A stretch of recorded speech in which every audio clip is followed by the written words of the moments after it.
ఒక మంచి ఆరోగ్యకరమైన సమాజం గొప్పగా ఏంటంటే వైద్యుని దేవుడితో సమానంగా కొలుస్తారు. అందుకే వైద్యం నారాయణ హరి అని అంటారు. అంటే మన సమాజం వైద్యులకు ఇచ్చే గొప్ప గౌరవం అది. వాళ్ళు వైద్యపరంగా కాకుండా వాళ్ళ మాటల ద్వారా వాళ్ళు స్పర్శ ద్వారా గొప్ప వైద్యులు. ముందుగా మనం చెప్పడంలో సార్ సార్ ఎప్పుడు చూస్తుంటారు మనకు సార్ ప్రస్తుతం భూపాలపల్లి ప్రభుత్వ వైద్య కళాశాల జనరల్ మెడిసిన్ ప్రొఫెసర్గా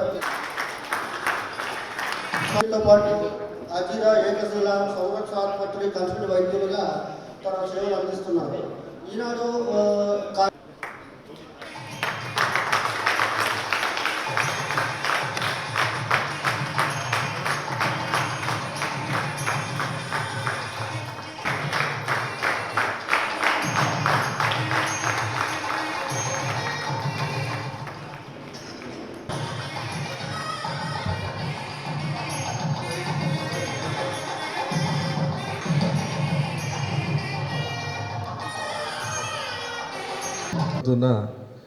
ఆరోగ్య అవగాహన సదస్సుకు విచ్చేసిన వరంగల్ జిల్లా మిత్రులకు, తర్వాత అందరూ శ్రద్ధతోనే 1 గంట ముందు నుంచే స్టార్ట్ అయింది. ఈనాడు పత్రిక ఈటీవీ కాకుండా మేము అనేక సమాజానికి ఉపయోగపడే కార్యక్రమాలు చేస్తున్నాము. గతంలో అనేక ప్రకృతి విపత్తులు కేరళలో జరిగినా కానీ, గుజరాత్ భూకంపం కానీ అందరూ మీకు తెలిసి ఉంటుంది.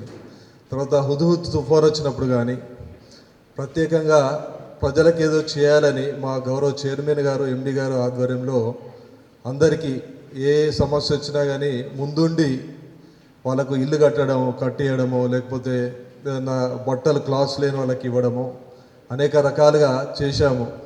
మొదటి నుంచి మా చైర్మన్ గారికి అంటే అవసరం ఉన్న వాళ్ళకు ఒక వార్తల పరంగానే కాకుండా ఏది అవసరం ఉంటే అది వాళ్ళకు ఆదుకోవాలి, చేయాలనేది మనస్తత్వం. ఇప్పటికి కూడా మా యాజమాన్యం అదే బాటలో నడుస్తున్నాము.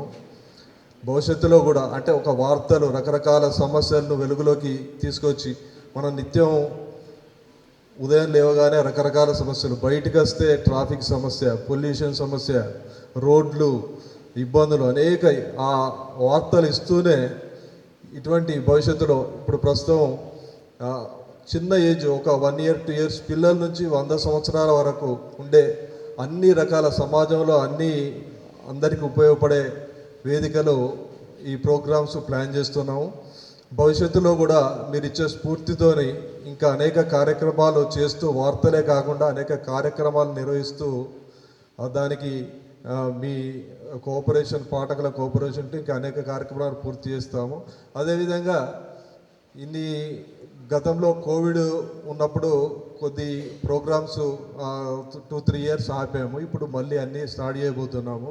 అదేవిధంగా ఏబీసీ పరంగా మనకు సర్క్యులేషన్ పరంగా ఇండియాలో నెంబర్ 1 రీజనల్ ఈ ప్రాంతీయ భాషలో మొట్టమొదటి స్థానంలో మా పత్రిక ఉన్నందుకు మేము గర్వపడుతున్నాము. ఇండియాలో 5th పొజిషన్లో ఉంది ఏబీసీ ప్రకారం. ఇది చాలా గర్వకారణం. తర్వాత ఈ ఆరోగ్యం గురించి ఇప్పుడు ప్రస్తుతం సోషల్ మీడియాలో అనేక ఎటువంటి క్వాలిఫికేషన్ లేని వాళ్ళది ఎవరి చెప్తే నమ్మాలో నమ్మద్దో తెలియదు. అనేక వీడియోస్ వైరల్ అవుతుంటాయి. కాబట్టి అంటే పేపర్లో ఇస్తూనే ఒక నిష్ణాతులైన డాక్టర్స్తోని ఒక ప్రోగ్రామ్ చేస్తే బాగుంటుంది అనేది అనుకొని చేశాము. ఇది ఇంకొక 3-4 ప్రోగ్రామ్స్ ఉంటాయి ఈ వైద్యం గురించి. అట్నే మన మల్లికాంబ మనోవికాస కేంద్రము ఇక్కడ అనాథ బాలులకు మా యాజమాన్యం చైర్మన్ గారు, ఎండి గారు 72 లక్షలతోని వాళ్ళకు ఒక బిల్డింగ్ కూడా ఏర్పాటు చేయడం జరిగింది. ఇదొక గర్వకారణమైన విషయం.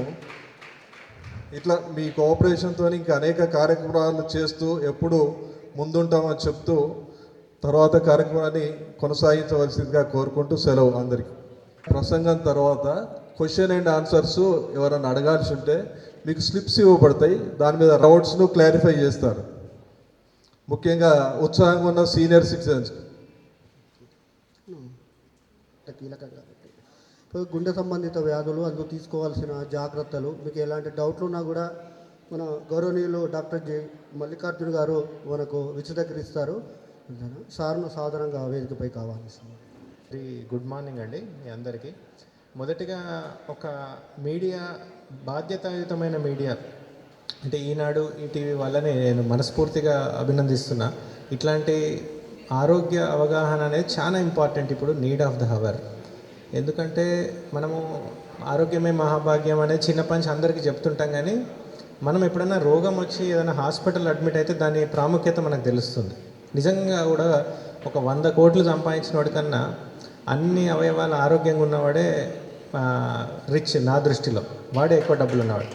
ఎందుకంటే డబ్బులు మనమేమి వెళ్ళేటప్పుడు తీసుకొని వెళ్ళాం, కానీ మనం ఉన్నన్ని రోజులు ఆరోగ్యంగా, హెల్తీగా, ఫిట్గా ఉండాలంటే ఇట్లాంటి ఆరోగ్య అవగాహన సదస్సు ఇది కండక్ట్ చేసినందుకు ఈనాడు ఈటీవీ వాళ్ళని, దానికి నన్ను పిలిచినందుకు కృతజ్ఞతలు తెలుపుకుంటూ, సో మనము ఫస్ట్ ఇక్కడ ఈ ఆడియన్స్ని చూస్తే నాకు అనిపించింది ఏంటంటే చాలా పెద్దవాళ్ళు ఉన్నారు ముందు, ఫ్రంట్ 2-3 రోస్లో, నెక్స్ట్ వెనకాల ఉన్న 6-7 రోస్ అంతా యంగ్ పీపుల్ ఉన్నారు. సో మీకు మోస్ట్ ఇంపార్టెంట్ ఏంటంటే యంగ్ పీపుల్కి ఎంత చిన్న ఏజ్లో సరే, మనకు ఒక 10 ఏళ్ల కింద, 20 ఏళ్ల కింద మనం ఒక ఆలోచన, బీపీ, షుగర్ ఇవన్నీ 40 ఏళ్ళ తర్వాత వస్తాయి, 50 ఏళ్ళ తర్వాత వస్తాయి. చిన్న ఏజ్లో మనకేం కాదు, మనం ఏమైనా తినొచ్చు, మనం ఏమైనా చేయొచ్చు అనే ఒక తప్పుడు ఆలోచన ఉంటుంది ఇప్పటికి కూడా చాలామందికి ఉంది. చాలామంది పేషెంట్లు ఇవాళ రేపు మేము చూస్తున్నాము 30 ఏళ్ళకి 40 ఏళ్ళకే బీపీలు, షుగర్లు వచ్చి, అరే ఇంత చిన్న ఏజ్లో ఎందుకు వచ్చింది సార్ అని పేషెంటే మమ్మల్ని ప్రశ్నించి, చాలాసార్లు పేషెంట్ మమ్మల్ని నమ్మకుండా వేరే ఇంకో 4 డాక్టర్ల దగ్గర తిరిగి గోళీలు కూడా వాడకుండా అట్లా ఉంటున్నారు. ఇప్పుడు ఒకప్పటిలాగా లేదండి. ఇప్పుడు ఆరోగ్య సమస్యలు వచ్చే ఏజ్, అవి వచ్చే విధానము, దాంట్లో జరిగిన మార్పులు మనం చూసుకుంటే, ఒకప్పుడు వచ్చిన సమస్యలన్నీ 50 ఏళ్ళ తర్వాత వచ్చేయడానికి 30 ఏళ్ళకే వస్తున్నాయి. దీనికి చాలా కారణాలు ఉన్నాయి. అందులో అన్నిటికన్నా ముఖ్యమైన కారణం, మనం ఎంతసేపు కరోనా కోవిడ్ ముందు, కోవిడ్ తర్వాత అనేది మనం చూసుకుంటే, కోవిడ్ తర్వాత సడన్ డెత్స్ అనేటివి బాగా పెరిగినాయి, గుండెపోటు అనేది చాలా పెరిగింది. ఇది అందరికి మనకు తెలిసిన విషయమే. దాంతోపాటు మన చేతిలో ఏమైనా ఉందా అనేది వాళ్ళ ఒకసారి ఆలోచిద్దాం. మెయిన్గా మన చేతిలో ఉన్న విషయం ఏంటిది, మనం ఏం చేయొచ్చు మన ఆరోగ్యాన్ని మంచిగా కాపాడుకోవాలంటే. ఫస్ట్ పొద్దున్న లేచినప్పటి నుంచి నైట్ వరకు ఏమేమి చేయాలో మీకు చెప్తా. పొద్దున్న లేవగానే మనం ఏం చేస్తామంటే, మనం రెగ్యులర్గా చేసేది, అమెరికన్ హార్ట్ అసోసియేషన్ వాళ్ళు, ఇది ఎవరో నేను చెప్తుందో లేకపోతే ఇక్కడ వరంగల్లో తెలంగాణ డాక్టర్లు అంటున్నది కాదు, ప్రపంచమంతా ప్రామాణికంగా ఫాలో అయ్యే అమెరికన్ హార్ట్ అసోసియేషన్ వాళ్ళు చెప్తున్నది, రోజుకు అరగంట కంపల్సరీ వాకింగ్ చేయాలి, కనీసం వారానికి 5 రోజులు, 5 days per week, ఖచ్చితంగా రోజుకి అరగంట ఏదో ఒక రూపంలో. మన ఫేవరెట్ గేమ్స్ ఉంటాయి. ఇప్పుడు యంగ్ వాళ్ళకి గేమ్స్, షటిల్, మీ క్లోజ్ ఫ్రెండ్స్ ఉంటారు, ఫ్రెండ్స్తో కలిసి ఆల్కహాల్ తాగడము, టీ తాగడం బదులు వాళ్ళతో కలిసి షటిల్ ఆడడము, మనకి ఇష్టమైన గేమ్స్ ఉంటాయి, క్రికెట్, ఏదో ఒక రకంగా మనం రెగ్యులర్గా ఒక ఎక్సర్సైజ్ అనేది పెట్టుకోవాలి. First point. సెకండ్ పాయింట్ ఏంటంటే, చాలామంది బ్రేక్ఫాస్ట్ తినకుండా ఇంటర్మీడియట్ ఫాస్టింగ్ అని రకరకాల సెల్ఫ్ డిక్లేర్డ్, ఇప్పుడు ఇవాళ రేపు సార్ చెప్పినట్టు యూట్యూబ్లో ఎవరికి వాళ్ళ క్వాలిఫికేషన్ ఏదో చెప్పారు, కానీ మనకు వాళ్ళ ఆరోగ్య సూత్రాలు చెప్తారు. ఇది మనకి ఇప్పుడు మెయిన్గా సమాజంలో అన్నిటికన్నా పెద్ద సమస్య ఇది అని నేను ఫీల్ అవుతున్నా సార్. అంటే పేషెంట్స్కి కూడా, మామూలు జనాలకు కూడా కన్ఫ్యూజన్, అసలు ఎవరిది వినాలి, ఎవరిది వినొద్దు, ఎట్లా తింటే మంచిగా ఉంటుంది, ఎట్లా తినకూడదు. సో మీరు ఫస్ట్ పాయింట్ ఏంటంటే, ఇటు చూసి మన ప్లేట్లో ఉప్పు, నూనె ఈ 2 తగ్గించుకుంటే సగం రోగాలు మనకు దూరం. ఉప్పు, నూనె, షుగర్ అంటే వైట్గా ఉండే వస్తువులన్నిటికీ వీలైనంత తక్కువ తినాలి. పూర్తిగా తినకుండా మనం ఉండలేము. సో ప్రోటీన్స్ అనేటివి ఎక్కువ తిని, కార్బోహైడ్రేట్స్ అనేవి తక్కువ తినడం, అదొక main important thing. Alcohol, smoking తగ్గించుకోవడం. నాన్ వెజ్లో మెయిన్గా ప్రోటీన్కి అనుకూలంగా అంటే చికెన్, ఎగ్ వైట్ లాంటివి తినడం. ఎటు చూసి మన ప్లేట్లో ఉప్పు, నూనె తగ్గించుకోవడం. బ్రేక్ఫాస్ట్ కంపల్సరీ తినాలి అందరం. బ్రేక్ఫాస్ట్ మంచిగా తినాలి. లంచ్ మామూలుగా తినాలి. డిన్నర్ అసలు వీలైనంత తక్కువ తినాలి, తినకపోతే ఇంకా మంచిది. పెద్దవాళ్ళు ముఖ్యంగా 50 తర్వాత డిన్నర్ అనేది వీలైనంత తక్కువ తింటే చాలా మంచిది. సో ఈ ప్యాటర్న్, బ్రేక్ఫాస్ట్ కింగ్లా తినాలంటారు, లంచ్ ఒక మిడిల్ క్లాస్ మ్యాన్ లాగా, డిన్నర్కి వచ్చేసరికి మనకేం డబ్బులు లేనోళ్ళలాగా ఫీల్ అవ్వాలి. ఆ విధంగా మనం ఆలోచన విధానం అట్లా పెట్టుకొని ఆ విధంగా తినగలిగితే గిన డెఫినెట్గా అది చాలా హెల్ప్ అవుతుందని నా ఒపీనియన్. అన్ని రకాలు ఇప్పుడు మనకు వచ్చే బీపీ, షుగర్తో ముడిపడిన కిడ్నీ ప్రాబ్లమ్సే కానివ్వండి, హార్ట్ అటాక్సే కానివ్వండి, హార్ట్ ఫెయిల్యూరు, మెదడుకు సంబంధించిన పెరాలసిస్, పక్షవాతం ఇట్లాంటివి. ఇంకొక చిన్న మాట గుండెకి సంబంధించి ఒక 5 మినిట్స్లో నేను చెప్పదలుచుకుంది ఏంటంటే, ఒకప్పుడు హార్ట్ అటాక్ పేషెంట్స్ మనకు చాలా టైం ఇచ్చేవాళ్ళు. అంటే నాకు 10 రోజుల నుంచి ఛాతీ నొప్పి లేస్తుంది, 20 రోజుల నుంచి ఛాతీ నొప్పి లేస్తుంది, ఆయాసం వస్తుందని పేషెంట్స్, ఇవాళ రేపు పేషెంట్ ఒక గంట కింద నొప్పి వచ్చి హాస్పిటల్ చేరుకునే లోపే చనిపోయిన సందర్భాలు చాలా చూస్తున్నాం. ముఖ్యంగా గుండెపోటు చిన్న ఏజ్లో వచ్చిన వాళ్ళకి. పెద్దవాళ్ళు చాలా టైం ఇస్తున్నారు, అంటే హాస్పిటల్స్కి, డాక్టర్స్కి. చిన్న ఏజ్లో వచ్చే హార్ట్ అటాక్స్ టైం ఇవ్వట్లేదండి. సో మీరు అంటే యంగ్ ఏజ్ వాళ్ళే ఎక్కువ జాగ్రత్త ఉండాలని నా ఉద్దేశం. పెద్దవాళ్ళు ఎట్లా వాళ్ళకి ఎంతో కొంత ఆరోగ్య అవగాహన వస్తుంది, వాళ్ళు రేపు వాకింగ్ చేస్తున్నారు, వాకర్స్ అసోసియేషన్స్ ఉన్నాయి. చిన్న ఏజ్లో కూడా మనం వీలైనంత జాగ్రత్తలు తీసుకోవాలి. ప్రతి ఛాతి నొప్పి వచ్చినప్పుడల్లా మనకు అవేర్నెస్, అంటే గుండెపోటు అంటే ఏమేమి ఉంటాయి, అంటే ఎట్లా, ఎప్పుడు మనం డాక్టర్ని కలవాలి, ఆయాసము, ఛాతి నొప్పి, నడుస్తుంటే ఛాతి నొప్పి పెరగడం, నడుస్తుంటే మెట్లు ఎక్కినప్పుడు ఆయాసం లాంటిది ఎక్కువ అవడం, కళ్ళు తిరగడం, వామిటింగ్స్, అన్యూజువల్గా చెమటలు బాగా పట్టడం, ఇవన్నీ అసలు ఇట్లాంటి సిమ్టమ్స్ ఉంటే వెంటనే మనం ఒక డాక్టర్ని ఎవరైనా కలిసి ఈసీజీ అనేది ప్రతి చిన్న డయాగ్నోస్టిక్ సెంటర్లో ఈసీజీ వాళ్ళ రేపు అందుబాటులో ఉంది. 100 రూపాయలు, 150 రూపాయలకి ఈసీజీ అయిపోతుంది. ఈసీజీలో మనకు చాలా వరకు 70% ఇన్ఫర్మేషన్ తెలుస్తుంది. ఈసీజీ చేయించుకొని అవసరమైతే అందులో ఏమైనా కొంచెం అనుమానం ఉందని చెప్పిన మీ ఫ్యామిలీ డాక్టర్ ఒక్కసారి ఫిజిషియన్ని కానీ గుండె డాక్టర్ని కానీ ఒకసారి కలిస్తే మంచిది. ఇంకొక ముఖ్యమైన విషయం ఏంటిదంటే, మనం ఒకటి ఫుడ్ గురించి చెప్పాను, నెక్స్ట్ ఎప్పుడు డాక్టర్స్ని కలవాలి. థర్డ్ ముఖ్యమైన విషయం ఏంటిదంటే, ట్రీట్మెంట్ పరంగా మీరు క్వాలిఫైడ్ డాక్టర్స్, అంటే మీకు నమ్మకం ఉన్న ఫ్యామిలీ డాక్టర్ దగ్గరికి వెళ్ళినా వాళ్ళే అడ్వైజ్ చేస్తారు ఎక్కడ క్వాలిఫైడ్ డాక్టర్ ఉన్నారు, ఎక్కడ పోవాలి, ఎవరి దగ్గర ట్రీట్మెంట్ తీసుకుంటే బాగుంటుంది. దీన్ని ఏమాత్రం ఇది వెనుక ముందు కాకుండా, ఒకసారి ఎవరైనా డాక్టర్స్ చెప్పిన సలహా వినకుండా పక్కింటి వాళ్ళు చెప్తారు చాలామంది, ఇంత చిన్న ఏజ్లో బీపీ గోళీ ఎందుకు, అవసరం లేదు, గోళీలు లేకుండా నాకు తగ్గిపోయింది, కంట్రోల్ చేసుకుంటున్నా. ఇట్లాంటి ఉన్నప్పుడు కంట్రోల్ చేసుకుంటే మంచిదే, మనం డైట్తోని, ఎక్సర్సైజ్తోని. కానీ కంట్రోల్ అవుతుందా లేదా చెక్ చేసుకోవడం కూడా ఈక్వల్లీ ఇంపార్టెంట్. అంటే మధ్య మధ్యలో టెస్ట్ చేసుకుంటూ, మధ్య మధ్యలో డాక్టర్స్ని కలవడం, రెగ్యులర్ చెకప్స్ చేసుకోవడం. ఒకప్పుడు కొలెస్ట్రాల్ టెస్ట్ అనేది మనము 50 ఏళ్ళ తర్వాతనే చేస్తాం, 40 ఏళ్ళ తర్వాతనే చేస్తాం అనుకుంటాం. ఇవాళ రేపట్లో లేదండి పరిస్థితి. మళ్ళీ అమెరికన్ గైడ్ లైన్స్ ప్రకారం 21 ఇయర్స్ దాటంగానే ఏడాదికి ఒకసారి కొలెస్ట్రాల్ టెస్ట్ కూడా చేసుకోవాలి. తల్లిదండ్రికి షుగర్ ఉంటే మనం ఇంకొంచెం జాగ్రత్తగా ఉండాలి, మన తిండి పట్ల, మన లైఫ్ స్టైల్ పట్ల. షుగర్, బీపీ ఇట్లాంటివి మన ఫ్యామిలీ హిస్టరీ అంటాం. ఫ్యామిలీ హిస్టరీని మనం మార్చుకోలేము. మన అమ్మ నాన్న వాళ్ళు వచ్చే ఆస్తితో పాటు వాళ్ళకు వచ్చే రోగాలు వచ్చే అవకాశాలు కూడా కొన్ని రకాల రోగాలలో ఉంటాయి. సో వాటిని మనము దృష్టిలో పెట్టుకొని అట్లా ఫ్యామిలీ హిస్టరీ ఉన్న వాళ్ళు ఇంకా జాగ్రత్తగా ఉండాలి ముందు నుంచి. ఇవన్నీ మనం అన్ని రకాలుగా జాగ్రత్తలు తీసుకుంటూ, మెయిన్గా ఫుడ్, లైఫ్ స్టైల్ ఈ రెండు మార్చుకుంటే సగం వరకు మనకు సమస్యలు అనేటివి తగ్గించుకునే అవకాశం డెఫినెట్గా ఉంటుంది. కొడుకులు అవుతున్నారు, పృథ్వీ హాస్పిటల్ తీసుకుపోయాము. ప్రేమ్ శర్మ దగ్గర తీసుకుపోయాము. అప్పుడు ఆయన హాస్పిటల్లో అడ్మిట్ చేసుకున్నాడు.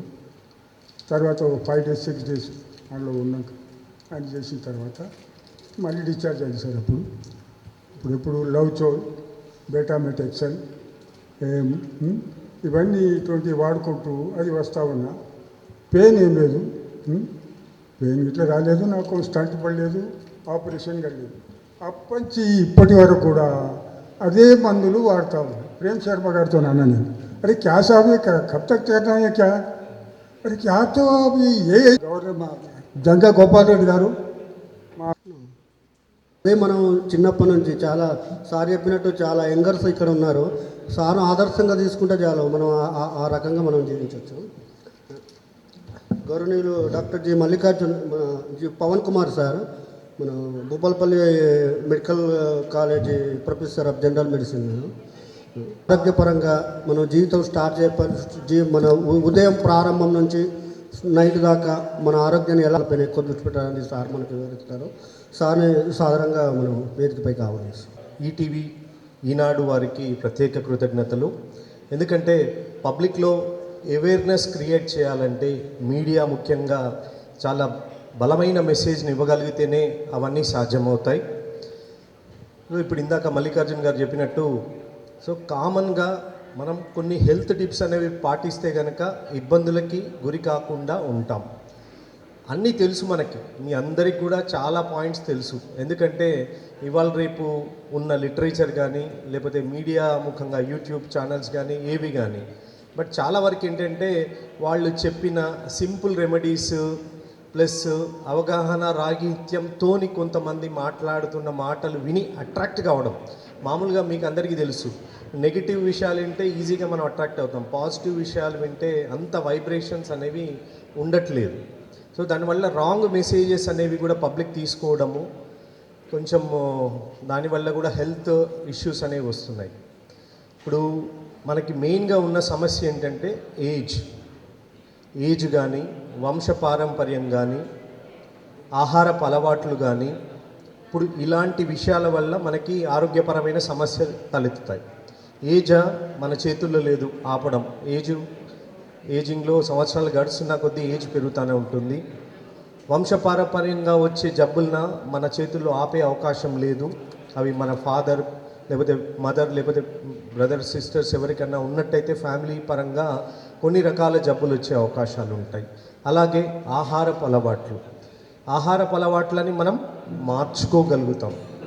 సో పుట్టుకతోనే ఎవరు లావుగా పుట్టరు. సో ఫిజికల్ యాక్టివిటీ లేకపోవడం, దానివల్ల లావు కావడం అనేది జరుగుతుంది. సరే, కొంతమంది వంశపారంపర్యంగా కూడా లావు కావచ్చు. సో ముఖ్యంగా సమాజంలో మీరు ఎవరిని కలిసినా, నలుగురు వ్యక్తులు కలిసిందంటే నీకు బీపీ ఉందా, షుగర్ ఉందా, థైరాయిడ్ ఉందా, లేకపోతే ఆల్రెడీ ఏమైనా ఫిట్స్ లాంటి ప్రాబ్లం ఉందా, కార్డియాక్ గుండెకి సంబంధించిన ఇబ్బంది ఉందా, కిడ్నీకి సంబంధించిన ఇబ్బంది ఉందా అనే డిస్కషన్ జరుగుతూ ఉంటాయి. సరే, వచ్చిన తర్వాత ఒక రకమైన పరిస్థితి రాకుండా ప్రివెన్షన్ చేసుకోవాల్సింది ఒక ఆస్పెక్ట్. ఆ ప్రివెన్షన్ అంటే ముందు జాగ్రత్త చర్యల్లో ఏంటి? మళ్ళీ ఇప్పుడు మనకి బీపీ రావద్దు అనుకుంటారు, మీరు షుగర్ రావద్దు అనుకుంటారు, థైరాయిడ్ కానీ కిడ్నీ కానీ ప్రాబ్లమ్స్ రావద్దు అనుకుంటారు. వీటన్నిటికీ కారణాలు మళ్ళీ సేమ్, అన్నీ ఒకటే. ఏజ్ ఒకటి ఫస్ట్ కారణం. ఏజింగ్లో కొన్ని ఆపలేం మనము. ఇంకోటి ఏంటంటే మనం తినే ఆహారం, దానివల్ల కూడా వస్తుంది. అట్లాగే ఆహారపు అలవాట్లు, స్మోకింగ్ చేయడం, ఆల్కహాల్ తాగడం, మినిమం కూడా ఫిజికల్గా అంటే వాకింగ్ కానీ లేకపోతే ఇతర ఆరోగ్యపరంగా మన బాడీని కొద్దిగా స్ట్రెయిన్ చేసే యాక్టివిటీస్ లేకపోవడం, ప్లస్ అన్నిటికన్నా ముఖ్యమైన ఇబ్బంది, నేను చెప్పిన వాటికి కాకుండా ఇంకేమైనా ఇబ్బంది ఉందా మనకి? ఇంకేమైనా ఇబ్బందులు ఫేస్ చేస్తున్నామా మనం? నిద్ర ఎవరైనా సరిగా పోతున్నారా? నిద్ర ఇంకొక పాయింట్ కూడా ఉంది. ఎందుకు నిద్ర రావట్లేదు మనకి? ఎందుకు నిద్ర పోలేకపోతున్నాం? ఒత్తిడి. సో స్ట్రెస్, ఒత్తిడి, నిద్రలేమి, ఈ రెండు కూడా మనకున్న ఇబ్బందులకి తోడవుతున్నాయి.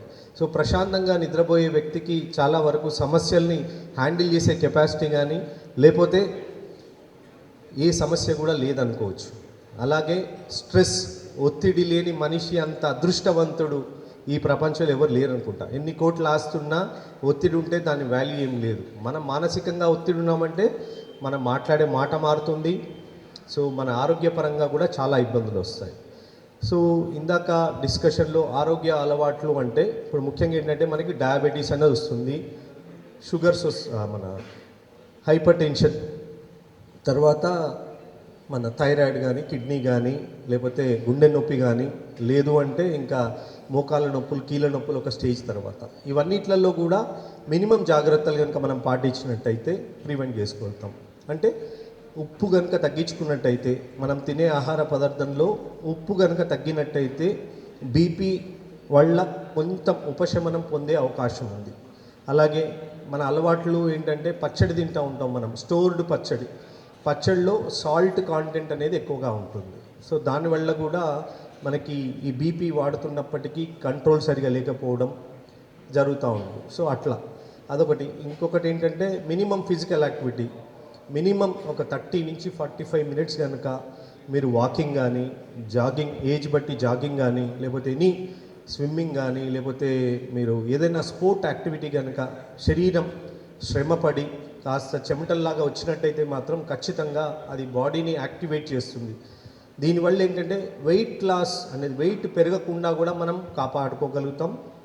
మీకు వెయిట్ తగ్గడం వల్ల అడ్వాంటేజ్ ఏంటంటే, ఇప్పుడు షుగర్స్ ఉన్నాయనుకోండి, ఇన్సులిన్ సెన్సిటివిటీ అనేది పెంచుతుంది.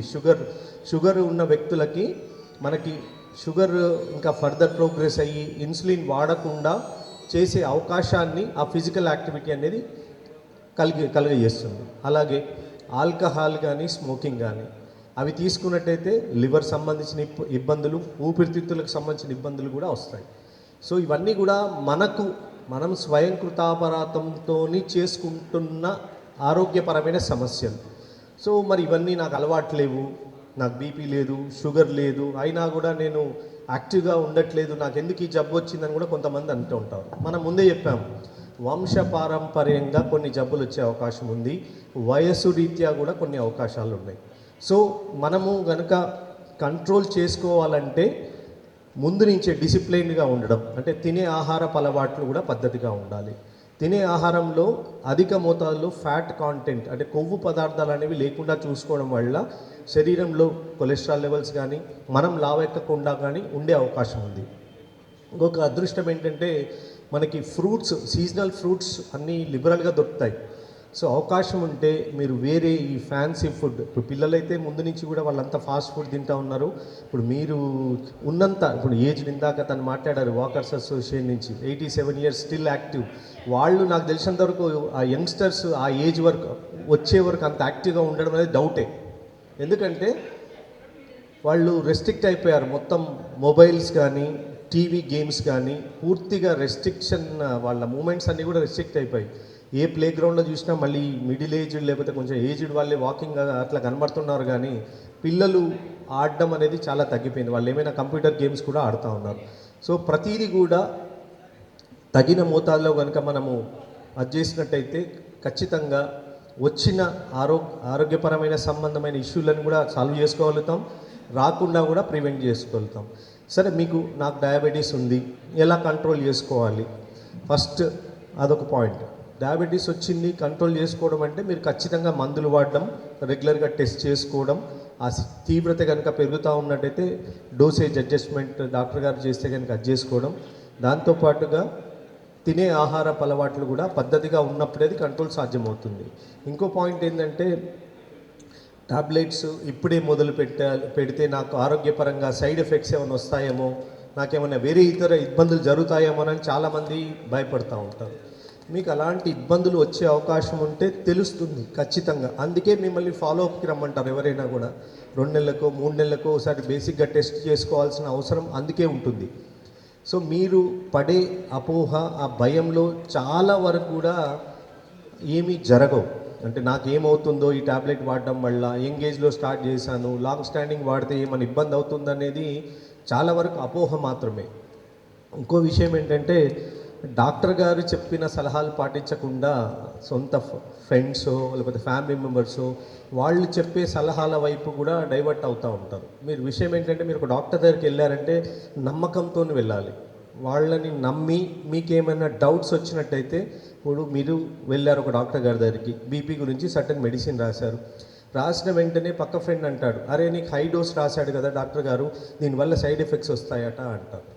వాళ్ళకి అవగాహన లేకుండా మాట్లాడే మాటలు ఏంటంటే ఆ డోస్ అనేది వాళ్ళ ఏజ్ని బట్టి ఉంటుంది, వాళ్ళకున్న బీపీ లెవెల్ బట్టి ఉంటుంది, వాళ్ళకు వచ్చే కాంప్లికేషన్స్ ప్రివెంట్ చేయాలంటే దాన్ని పర్ఫెక్ట్ పద్ధతిలో వాడాల్సి ఉంటుంది. కాబట్టి ఆ డోస్ అనేది అడ్జస్ట్ చేద్దాం.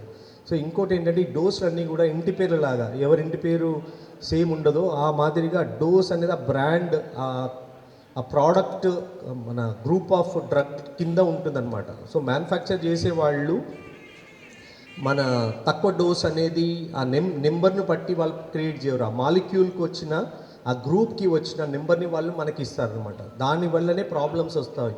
5 mg ట్యాబ్లెట్ వాడడానికి 40 mg ట్యాబ్లెట్ వాడడానికి చాలామంది డిఫరెన్స్ చూపిస్తూ ఉంటారు. బట్ 5 mg ట్యాబ్లెట్ కానీ 40 mg of other group drug కానీ సిమిలర్ బెనిఫిట్స్ ఇస్తాయి, సిమిలర్ సైడ్ ఎఫెక్ట్స్ ఉంటాయి, ఏ మాత్రం కూడా తేడా ఉండదు. ఇది ఒక్కటి మీరు కొంచెం గుర్తుపెట్టుకోవాలి.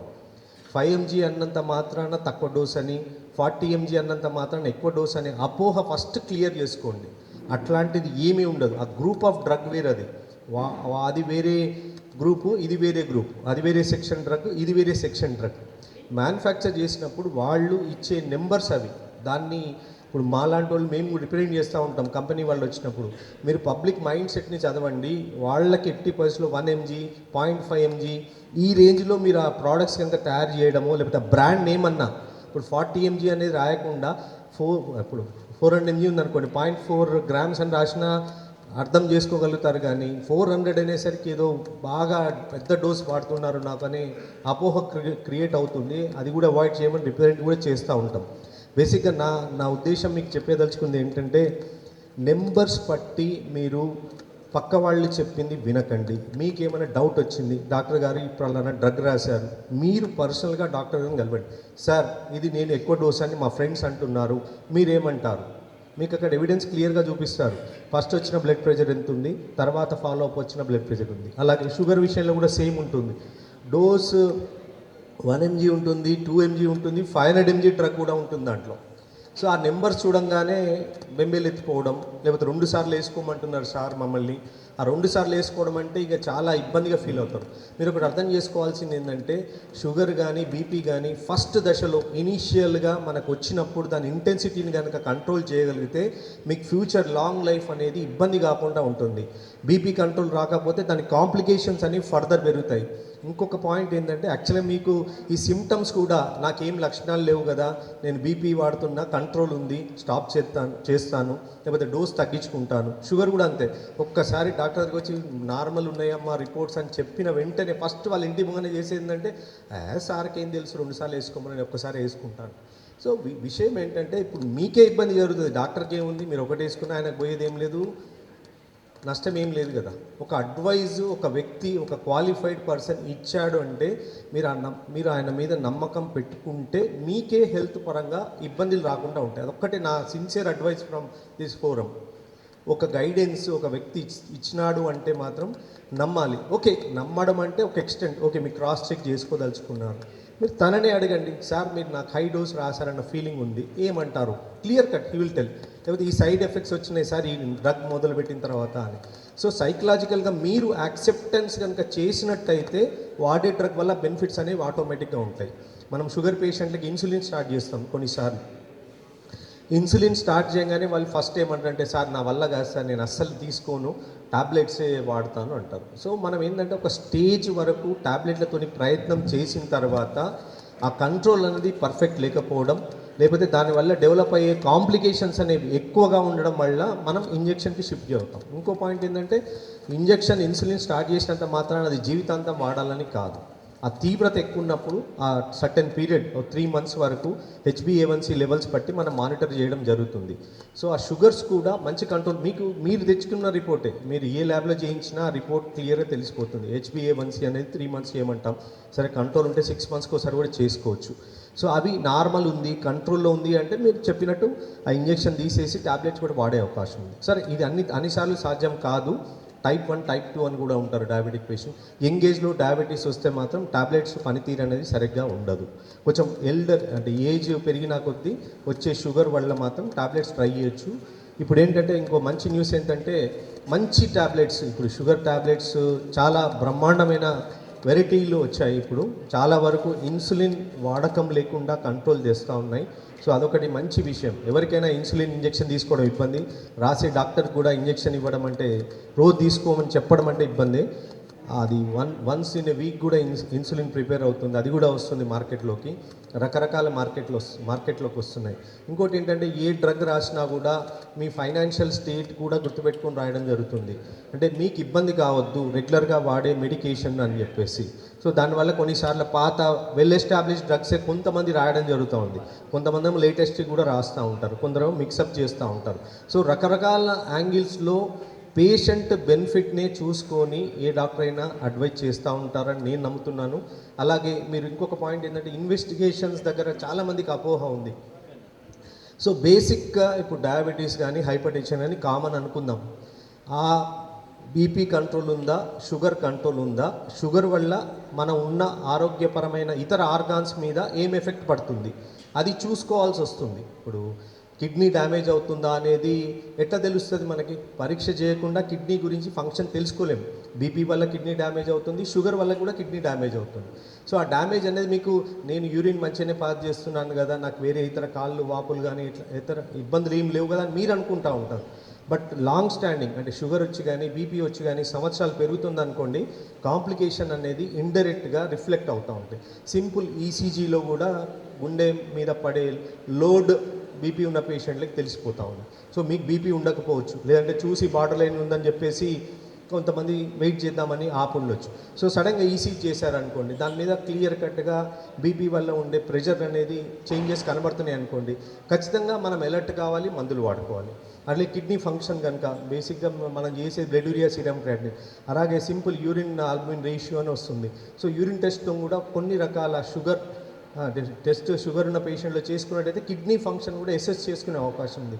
సో ఎవరికి ఇబ్బంది కలగకుండా ఎవరి పరిధిలో వాళ్ళకి కిడ్నీ సంబంధించిన కానీ ప్లస్ ఇతర ఆర్గాన్స్, ఇప్పుడు లివర్ ఉంది, ఆల్కహాల్ తాగుతున్న వ్యక్తి నాకు పసకలు లేవు నేను బాగానే ఉన్నాను వాళ్ళు అనుకుంటారు. సో లోపల లివర్ డ్యామేజ్ స్టార్ట్ అయి ఉంటుంది. ఇంకోటి ఏంటంటే మన అందరి అదృష్టం ఏంటంటే ఏ ఆర్గాన్ అయినా కూడా ఇబ్బంది జరిగిన వెంటనే దాని ఫలితాలు మనకు బయటపడవు. సో ఇప్పుడు మీరు విన్నట్టయితే కిడ్నీ గురించి చెప్తారు, నిన్నటిదాకా బాగానే ఉన్నాడు ఆయన పేషెంట్ మంచిగా ఉన్నాడు, సడన్గా ఇవాళనే కిడ్నీ ఫెయిల్యూర్ అయినట్టు హాస్పిటల్లో పడ్డాడు అంటారు. హార్ట్ అటాక్ కూడా అంతే కదా, ఇవాళ పొద్దుట నాతో మాట్లాడిండు, సడన్గా చూస్తే హాస్పిటల్లో ఉన్నాడు, కొంతమంది ఎక్స్పైర్ కూడా అవుతారు. సో అవన్నీ ఎందుకు జరుగుతాయంటే ఆ లోడ్ జరిగే ఇబ్బంది అంతగా కూడా మన ఆర్గాన్స్ రెసిస్ట్ చేస్తాయి వాటి ఫంక్షన్. ఇప్పుడు కిడ్నీలు 2 ఉన్నాయి. సో 2 కూడా ఒక స్టేజ్ వరకు 90% ఆఫ్ కిడ్నీ ఫంక్షన్ డ్యామేజ్ అయ్యే వరకు కూడా కిడ్నీ ప్రభావం అనేది అంటే జబ్బు వల్ల జరిగే పరిణామం బయటపడకపోవచ్చు. సో అది మీరు అర్థం చేసుకోవాలి. సో ఇవన్నీ ఏంటంటే ప్రివెంటివ్ ఆస్పెక్ట్ ఉంటాయి, వచ్చిన తర్వాత నివారణ మార్గాలు ఉంటాయి. ఏదేమైనప్పటికీ డాక్టర్ సలహాలు పాటించాలి. మీరు కూడా ఇప్పుడు మీరు 87 ఇయర్స్ దాకా తనలాగా ఇన్స్పిరేషన్ చేసుకొని ఉండాలంటే ఆయన ఊరికే కాలేదు కదా, హీఈస్ ఫిజికల్లీ యాక్టివ్. క్లియర్ కట్గా మీరు చూడండి, ఫిజికల్లీ యాక్టివ్. రోజు పొద్దున్న లేస్తున్నారు, తను ఆరోగ్యమైన అలవాటు, పొద్దున్న లేచిన టైంని సద్వినియోగం చేస్తున్నారు. సద్వినియోగం చేయడంతో పాటు తను ఇంకొక పాజిటివ్ పాయింట్ చెప్పిండ్రు, నేను వాకర్స్ క్లబ్ దానికి ఆర్గనైజింగ్ మెంబర్. ఇది ఒకటి. Friends very important. మీరు ఐసోలేట్గా ఉండి నేను ఇంట్లో కూర్చొని ఎవరితో మాట్లాడడం, నా పని నాకుంది, నేను బిజీ ఉన్నా అనుకోవడం కన్నా just come out, meet some friends, మాట్లాడండి, 4 ముక్కలు మాట్లాడండి. ఇంకోటి ఏంటంటే మనకు ఆరోగ్యపరంగా హెల్త్ ఇష్యూస్ ఉంటే నాకు బీపీ ఉందని చెప్పుకోవడం నామోషి, నాకు షుగర్ ఉందని చెప్పుకోవడం నామోషి. షుగర్ బీపీ ఉంటే ఏమున్నది, ఇవాళ రేపు అందరికీ ఉన్నది, లేనిది ఎవరిని అడిగినా చెప్పకపోవచ్చు, కానీ 99% ఉండే అవకాశం ఉంది సర్టెన్ ఏజ్ వచ్చిన తర్వాత. ఎందుకంటే వాళ్ళ చేతుల్లో కూడా ఏం లేదు.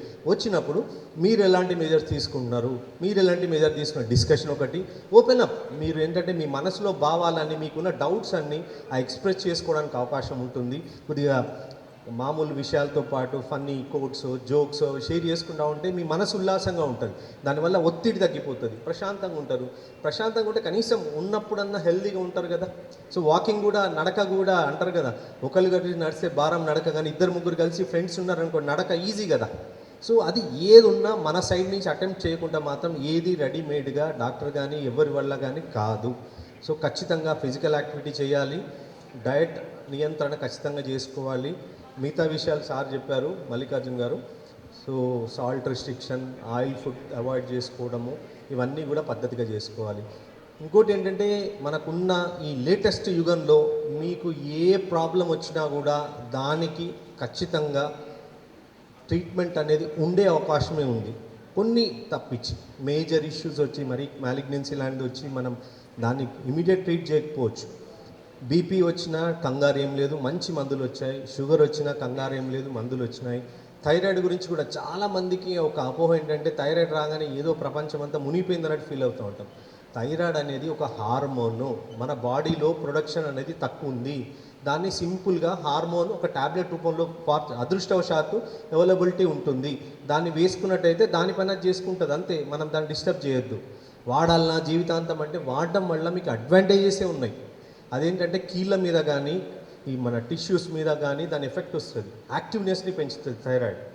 సో ఉంది అంటే తెలుసుకొని టాబ్లెట్ వాడడం వల్లనే చాలా బెనిఫిట్స్ ఉన్నాయి.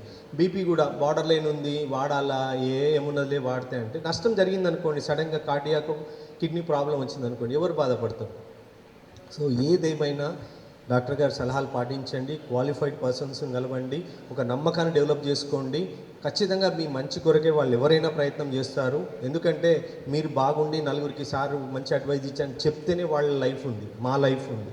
లేకపోతే మేము వేరే విధంగా అది కావడం కాదు, మిమ్మల్ని ఇబ్బంది పెట్టి మేము సాధించేది కూడా ఏమీ లేదు.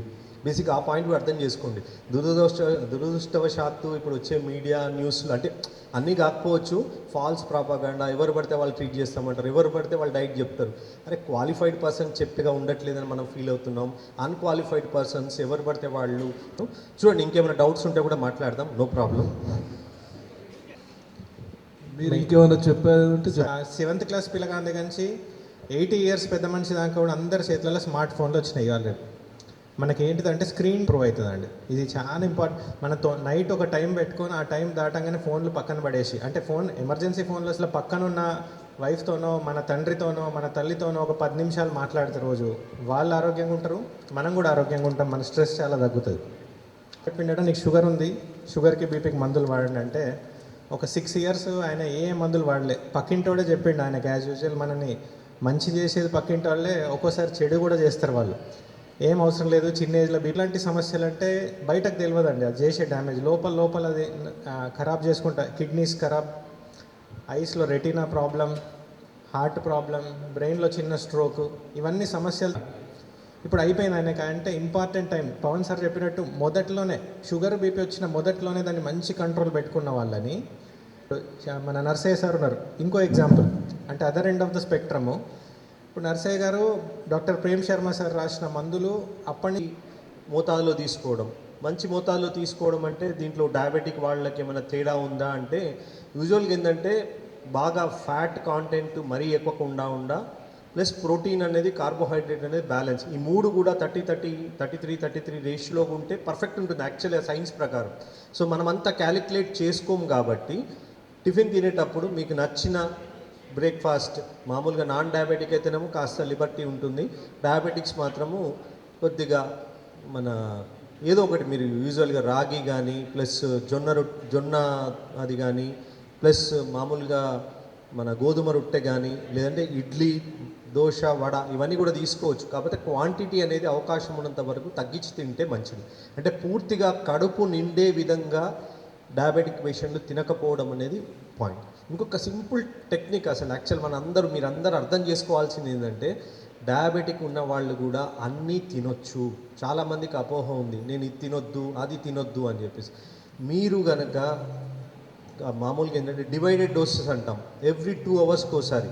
అంటే మీరు పొద్దున్న 8 గంటలకు ఏమైనా తిన్నారనుకోండి, మళ్ళీ 10 o'clock మితంగా తక్కువ క్వాంటిటీలో ఎక్కువ సార్లు తినొచ్చు డయాబెటిక్ పేషెంట్స్. అంటే అక్కడ పాయింట్ ఏంటంటే మీరు ఎక్కువ క్వాంటిటీలో కనుక, ఇప్పుడు నేను చెప్పిన కదా నాన్ డయాబెటిక్ పేషెంట్ మంచిగా తినొచ్చు బ్రేక్ఫాస్ట్ అన్నాను కదా, సో వాళ్ళలాగా డయాబెటిక్ పేషెంట్లు తినకుండా తక్కువ మోతాదు. ఇప్పుడు ఒక ఇడ్లీ ఉంది, ఒక వడ ఉందనుకుందాం, ఇడ్లీలు 8 o'clock తిని అవకాశం ఉంటే వడ 10 గంటలకు తినండి, నో ప్రాబ్లం. వడ తిన్న మళ్ళీ 2 గంటలకి మళ్ళీ ఇంకేమైనా తింటే బెటర్. సో బేసిక్ ఏంటంటే కడుపు నిండుగా ఉండొద్దు, ప్లస్ తిన్నది మనకి అరిగిపోవాలి, ప్లస్ అరగడం కూడా డిలేడ్గా ఉండాలి. ఇక్కడ లాజిక్ ఏంటంటే ఇప్పుడు మనం చాలామంది చెప్తూ ఉంటారు గోధుమ రొట్టె రైస్ సేమ్ అని కూడా కొంతమంది ఎక్స్ప్రెస్ చేస్తూ ఉంటారు. విషయం ఏంటంటే గ్లైసిమిక్ ఇండెక్స్ అనేది పాయింట్ ఉంటుంది. గ్లైసిమిక్ ఇండెక్స్ అంటే మనం తిన్నది కనుక వెంటనే అరిగితే షుగర్స్ ఈజీగా పెరిగే అవకాశం ఉంటుంది. ఇడ్లీ తిన్నారనుకోండి షుగర్స్ టక్కున పెరుగుతాయి. మళ్ళీ అదే వడ తిన్నారనుకోండి, మనం దోశ తిన్నామనుకోండి కొంచెం ఆయిల్ కాంటెంట్ ఉంటుంది కాబట్టి అది అంత ఈజీగా షుగర్స్ షూటప్ చేయదు, అంటే ఇమీడియట్గా బాడీలో అరగదు. ఇప్పుడు మీరు ఫ్రూట్స్ ఉన్నది, చాలామంది అడుగుతారు డయాబెటిక్ పేషెంట్స్ ఫ్రూట్ తీసుకోవచ్చా అని. మీరు ఫ్రూట్స్ ఖచ్చితంగా తీసుకోవచ్చు, తీసుకోవద్దు అనేది ఎక్కడా లేదు. పాయింట్ ఏంటంటే బాగా స్వీట్ ఉన్నాయి, సపోటా కానీ ప్లస్ ఈ సీతాఫల్ కానీ, మగ్గిన అరటిపండు, మీరు మామూలుగా దూరగా ఉన్న అరటిపండు కూడా తీసుకోవచ్చు. సరే మీకు డౌట్ ఉంది నేను చెప్పింది కరెక్టా కాదా అనుకున్నప్పుడు ఏంటంటే సగం అరటిపండు తినండి, సగం సీతాఫలం తినండి, సగము తినండి, ఏ పండు తిన్నా, యాపిల్ సగం పీసెస్. సో ఏదైనా మితంగా తింటే కనుక డయాబెటిక్ పేషెంట్స్ కూడా అన్నీ తీసుకోవచ్చు. కాకపోతే ఒక్కటి ప్రాబ్లం ఏంటంటే మీరు ఎట్టి పరిస్థితిలో కూడా ఫ్రూట్ జ్యూసెస్ అనేది తాగకూడదు. డయాబెటిక్ పేషెంట్లు ఫ్రూట్ జ్యూసెస్ తాగకూడదు. ఎందుకు చెప్తున్నా అంటే మీరు ఒక ఫ్రూట్ కనుక తీసుకున్నట్టయితే అది లోపల బాడీలోకి వెళ్ళి డైజెషన్ అయ్యి మన షుగర్ రూపంలో కన్వర్ట్ అయ్యి అది బాడీలో కలవడానికి టైం పడుతుంది కదా. మినిమం 1 అవర్ 2 అవర్స్ టైం తీసుకుంటుంది. ఒక యాపిల్ తిన్నాం 4 పీసులు అంటే అరగాలి కదా, లోపలికి ప్రాసెస్ అంతా మెకానిజం అంతా కావాలి కదా. ఇప్పుడు మనం 1వ తరగతి చదవకుండా 10వ తరగతి పోలేం కదా. సో ఆ ప్రాసెస్ అనేది టైం పడుతుంది. అదే జ్యూస్ తీసుకున్నారనుకోండి, అది అదే కదా బాడీలో జరిగేది, ఆ ప్రాసెసే కదా జరిగేది. జరిగిపోయి ఆల్రెడీ మీరు షుగర్ రూపంలోనే తీసుకుంటున్నారు కాబట్టి ఇమ్మీడియట్గా షుగర్స్ పెరుగుతుంది. అందుకే కూల్ డ్రింక్స్ కానీ ఆల్కహాల్ కానీ ఈ అదర్ బెవరేజెస్ ఏది ఫ్యాన్సీ అది కానీ ఐస్ క్రీమ్స్ కానీ ఇవన్నీ తినొద్దని చెప్తాం షుగర్ ఉన్న పేషెంట్కి. అదే సింపుల్ లాజిక్. మీరు కనుక ఒకవేళ తినాలనిపించిందండి, ఒక పూట మీకు ఐస్ క్రీమ్ తినాలనిపించింది షుగర్ పేషెంట్కి, తినండి పర్వాలేదు. కాకపోతే ఆ పూట క్వాంటిటీ ఆఫ్ రైస్ తగ్గించుకోండి. ఇంకోటి ఏంటంటే మనం దాన్ని ఫ్యాట్తో కనుక మిక్స్ చేస్తే ఇంకొంచెం అడ్వాంటేజ్ ఉంది. ఫ్యాట్ రూపంలో అంటే మనం ఈజీగా తీసుకోగలిగింది బటర్ మిల్క్, మజ్జిగ పల్చగా చేసుకొని 1/2 లీటర్ నుంచి లీటర్ వరకు కూడా తాగవచ్చు. సో ఆ కడుపు అనేది ఆ క్వాంటిటీ ఆఫ్ మజ్జిగతో కనుక నిండిపోయిందంటే మీరు ఐస్ క్రీమ్ తిన్నా కూడా దాన్ని కంపెన్సేట్ చేసే అవకాశం ఉంది. అంటే ఈజీగా ఆ ఐస్ క్రీమ్ను కూడా అరగకుండా షుగర్ పెరగకుండా ఈ మజ్జిగ అనేది బ్యాలెన్స్ చేస్తుంది. సో ఆ లాజిక్ కనుక మీరు ఫాలో అయినట్టయితే మీకు నచ్చిన పదార్థాలు అప్పుడప్పుడు ఐస్ క్రీమ్ తినొచ్చు, అప్పుడప్పుడు చాక్లెట్ తినొచ్చు, అప్పుడప్పుడు సీతాఫలం మంచి ఫలాలు కనబడుతున్నాయి, డయాబెటిక్ పేషెంట్ ట్రై చేయొచ్చు. బట్ క్వాంటిటీ తగ్గించుకోండి, ఆ టైం డ్యూరేషన్ అనేది చూసుకోండి, అడ్జస్ట్ చేసుకున్నట్టయితే చేయొచ్చు. సో లంచ్ అనేది ఇప్పుడు డయాబెటిక్ పేషెంట్లు అయితే రైస్ మనం ఎట్టి పరిస్థితిలో కూడా ఒకటేసారి తీసుకోండి అని చెప్తాం. ఆ మధ్యాహ్నం తీసుకోవడం rice better. So night time వచ్చేసరికి మినిమం క్వాంటిటీ తీసుకోమని చెప్తాం. మినిమం క్వాంటిటీ కనుక తీసుకున్నట్టయితే డైజెషన్ ప్రాసెస్ ఈజీగా ఉంటుంది, ప్లస్ మళ్ళీ షుగర్స్ కూడా ఇమీడియట్గా పెరగకుండా ఇబ్బందులు రాకుండా ఉంటాయి. మార్నింగ్ బ్రేక్ఫాస్ట్ లిబర్టీగా తీసుకోవచ్చు. లంచ్ రూపంలో మనకి మన రైస్ క్వాంటిటీ కూడా షుగర్ పేషెంట్ కూడా తీసుకోవచ్చు. నైట్ వచ్చేసరికి మళ్ళీ జొన్న రొట్టె కానీ గోధుమ రొట్టె కానీ ఓట్స్ కానీ మన బాయిల్డ్ పల్లి కానీ బాయిల్డ్ శనగలు కానీ ఇట్లాంటివి ఏంటంటే మీకు కడుపు నిండుగా ఉంచుతాయి. మీరు అబ్జర్వ్ చేసినట్టయితే మీరు పల్లీలు కొన్ని ఉడకబెట్టి తిన్నారనుకోండి, చాలా ఎప్పటికీ నిండుగా ఉంటుంది. ఆ రోజు నైట్ మీరు రైస్ కూడా తినలేని పరిస్థితి ఏర్పడుతుంది. అట్లనే మొక్కజొన్నలు కూడా కాస్త ఏదైనా కూడా మితంగా తీసుకున్నట్టయితే అన్నీ కూడా బాగుంటాయి. ఫ్రూట్స్లో అయితే అన్నీ తీసుకోవచ్చు, జ్యూసెస్ మాత్రం తీసుకోకుండా. సో ఇది మనం చెప్పాం, సాల్ట్ మాత్రం రెస్ట్రిక్ట్ చేయాలి మన బీపీ ఉన్న పేషెంట్లో. At the same time seasonal fruits కూడా తీసుకున్నట్టయితే బీపీ పేషెంట్లకు కూడా బెనిఫిట్ ఉంటుంది. అంటే ఎట్లా అంటే అవి ఒత్తిడిని తగ్గిస్తాయి, యాంటీ ఆక్సిడెంట్ లాగా పనిచేస్తాయి ఫ్రూట్స్. దానివల్ల మానసిక ఒత్తిడి తగ్గిందనుకోండి, సో ఆటోమేటిక్గా బీపీ కానీ షుగర్ కానీ ఇతర ఇబ్బందులు కూడా తగ్గే అవకాశం ఉంది. థైరాయిడ్ ఉన్న పేషెంట్లు క్యాబేజీ ఒకటి దుంప కూరలు తినకపోవడం అనేది అడ్వైజబుల్. కిడ్నీ ఇబ్బందులు ఉన్నాయనుకోండి, మామూలుగా కొంచెం ప్రోటీన్ రెస్ట్రిక్షన్ అనేది చేయగలిగితే కిడ్నీ ఇష్యూస్, అంటే ప్రోటీన్ అంటే నాన్ వెజ్, ముఖ్యంగా నాన్ వెజ్ తినేవాళ్ళు గమనించాల్సింది ఏంటంటే చికెన్ ఒక స్టేజ్ వరకు బెటర్, కానీ మటన్ మాత్రం కొద్దిగా తినకపోవడం, ఎస్పెషల్లీ కిడ్నీ పేషెంట్స్ మాత్రం అవాయిడ్ చేయడమే బెస్ట్. సో దాంట్లో ప్రోటీన్ కాంటెంట్ అది అనేది ఎక్కువ ఉంటుంది, కొలెస్ట్రాల్ లెవెల్స్ కూడా పెరిగే అవకాశం ఉంటుంది. కాబట్టి ఆ రెండు అవాయిడ్ చేయడం. అన్నిటికన్నా ముఖ్యమైనది మనం వాటర్ని మర్చిపోతున్నాం. వాటర్, మీరు ఎంత మంచిగా వాటర్ తీసుకున్నట్టయితే అంత సేఫ్గా ఉంటారు. మీ స్కిన్ మంచి బ్రైట్నెస్ వస్తుంది, కడుపు నిండుగా ఉంటుంది, ప్లస్ అన్ని విధాలా మనల్ని యాక్టివ్గా ఉంచడానికి సింపుల్ వాటర్ కూడా కనబడతాయి. Minimum 4 to 6 litres. Except kidney problem ఉన్నప్పుడు మాత్రమే కొంచెం వాటర్ క్వాంటిటీ తగ్గించమని చెప్తాం. సో ఇంకేమన్నా దానికి అవకాశం కానీ ఒక యాక్టివిటీ చేసినట్టయితే తక్కువ యాక్టివ్గా పని చేసి వచ్చింది అనుకోండి, వాళ్ళు యాక్టివ్ అంటే 60-65 దాటంగానే నా వయసు అయిపోయింది, నేను ఎప్పుడు పోతానో కృష్ణారామ అనుకుంటా, అవన్నీ పాత ముచ్చట్లు. ఇప్పుడు వచ్చిన జనరేషన్ అంటే 60-65 దాటంగానే నా వయసు అయిపోయింది, నేను ఎప్పుడు పోతానో కృష్ణారామ అనుకుంటా, అవన్నీ పాత ముచ్చట్లు. ఇప్పుడు వచ్చిన జనరేషన్ కోవిడ్ వైరస్ వలన అనేది ఇంతవరకు కూడా ఏ ఎవిడెన్స్ అనేది ట్రయల్ లాంటిది ఏం జరగలేదు. కోవిడ్ అనేది మనం అన్ఎక్స్పెక్టెడ్గా వచ్చింది, దాని ట్రీట్మెంట్ చేసిన తర్వాత దాని ఆఫ్టర్ ఎఫెక్ట్స్ ఎట్లుంటాయి. లాంగ్ కోవిడ్ అని ఒకటి పెట్టుకొని షుగర్ మా నాన్నకి 50 ఏళ్ళకి వచ్చిందండి, నాకు 35 ఏళ్ళకే ఎందుకు వచ్చింది. జెనెటిక్ తరతరాలు ముందుకు జరిగిన కొద్దీ రోగాలు కూడా ముందుకు జరుగుతున్నాయి. అంటే 70 ఏళ్ళకి వచ్చిన సమస్యలు 50 ఏళ్ళ నుంచి ఇప్పుడు 30 ఏళ్ళకి స్టార్ట్. ముఖ్యమైన విషయం ఏంటంటే ఇదే చిన్న ఏజ్ కదా, నేను షుగర్ ఎందుకు గోళీ వాడాలి, బీపీ ఎందుకు మా ట్యాబ్లెట్స్ వాడాలంటే వాళ్ళందరూ మళ్ళీ హార్ట్ అటాక్తో మనకు తిరిగి వచ్చే అవకాశం ఉంది. ఎవరికైనా పేషెంట్ మీకు చూస్తే వాళ్ళకి బాగా తీవ్రంగా చెమటలు వస్తున్నాయి, సడన్గా ఆల్రెడీ షుగర్ ఉంది, లేదా సిగరెట్ అలవాటు ఉంది, ఫ్యామిలీ హిస్టరీ ఉంది, ఛాతీ నొప్పి బాగా ఎక్కువ ఉంది, ఇప్పుడు డాక్టర్ దగ్గర పోయేలోపు ఎట్లా, మనం ఏం చేయొచ్చు అంటే పేషెంట్ని వీలైనంత రెస్ట్గా ఉంచడం ఫస్ట్ పాయింట్, అండ్ మూమెంట్ని వీలైనంత తగ్గించడం. రెండో విషయం లోడింగ్ డోసెస్, నేను ఇప్పుడు చెప్పిన ట్యాబ్లెట్స్ వేసేయడం. ఒకవేళ అది ఆ నొప్పి వేరే ఏ కారణం వల్ల అయినా పర్వాలేదు, ఈ ట్యాబ్లెట్స్ నొప్పి వల్ల వచ్చినా ఈ గోళీలు ఇవ్వడం వల్ల నష్టమే లేదు. వీలైనంత తొందరగా డాక్టర్ని సంప్రదించడం, ఈసీజీ అయిందా లేదా చూసుకోవడం.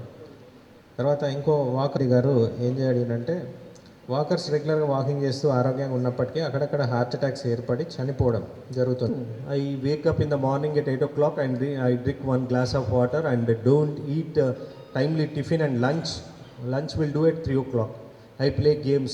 Sometimes my heart is cooling or cool. ఏం మరి నాకు డౌట్ అర్థం కాలేదు. పాయింట్ ఏమంటే మీరు మంచి ఆహారపు అలవాట్లే ఉన్నాయి, అప్పుడప్పుడు బ్రేక్ఫాస్ట్ స్కిప్ చేయడము, లేట్ లంచ్ అనేది మనకు తప్పదు. సరే అప్పుడప్పుడు జరిగితే ఓకే, రెగ్యులర్గా కనుక జరుగుతున్నట్టయితే ఆలోచించండి. థైరాయిడ్ మగవారికి కూడా వస్తుంది, దీనికి కారణం ఏంటి? ఇవన్నీ వంశపారంపర్యంగా వచ్చే ఇబ్బందులు, ఎవరు కూడా ఎందుకు వస్తుందనేది కారణాలు చెప్పలేదు థైరాయిడ్ లాంటి విషయంలో. బట్ థైరాయిడ్ కనుక ఉన్నప్పుడు మందులు కనుక వాడినట్టయితే అడ్వాంటేజ్ ఉంది. ఇంకోటి ఏంటంటే థైరాయిడ్ కూడా ఎక్కువ పని చేయడం ఉంటుంది, తక్కువ పని చేయడం ఉంటుంది. అంటే హైపోథైరాయిడిజం, హైపర్ థైరాయిడిజం రెండు కూడా డేంజరస్. కాకపోతే ఎక్కువ మనకు సమాజంలో కామన్గా కనబడేది హైపోథైరాయిడిజం, అంటే ఫంక్షన్ తక్కువ కావడం. మెయిన్ ఏంటంటే ఫీమేల్స్లో ఎక్కువ కనబడుతుంది. ఫీమేల్స్ ఎందుకు ఇంపార్టెన్స్ ఇస్తామంటే, ఫీమేల్స్లో ప్రెగ్నెన్సీ ఇష్యూ ఉంటుంది, వాళ్ళు పిల్లల్ని కనకుండా లేట్ కావడానికి, లేకపోతే కొన్నిసార్లు మన కనడంలో ఇబ్బందిని కలుగజేసేది హైపోథైరాయిడిజం అంటాం. సో అట్లాంటప్పుడు ఎలర్ట్ అవుతాం చాలా వరకు. అందుకే ఫీమేల్స్ రొటీన్గా మనము ప్రెగ్నెన్సీ కోసం పోతారు కాబట్టి డాక్టర్ దగ్గరికి చెకప్ చేయడంలో థైరాయిడ్ ఎక్కువ బయటపడుతూ ఉంటుంది. దాని ఉద్దేశం మగవాళ్ళలో లేదని కాదు, మగవాళ్ళలో కూడా ఉంటుంది. కాకపోతే రొటీన్ చెకప్లో మనం థైరాయిడ్ని ఇంక్లూడ్ చేయం కాబట్టి బయటపడదు. ఇంకోటి కామన్ స్టేట్మెంట్ ఏమంటే, కాల్షియం కానీ విటమిన్ డి కానీ ఎవరు వాడాలి? కాల్షియం విటమిన్ డి అనేది సర్టెన్ ఏజ్ తర్వాత బోన్స్ స్ట్రెంగ్త్ కోసం అవసరము. సో దానికోసం అని చెప్పేసి మీరు తీసుకునే ఆహారం అంటే మన మిల్క్ కానీ ఇతర ప్రోడక్ట్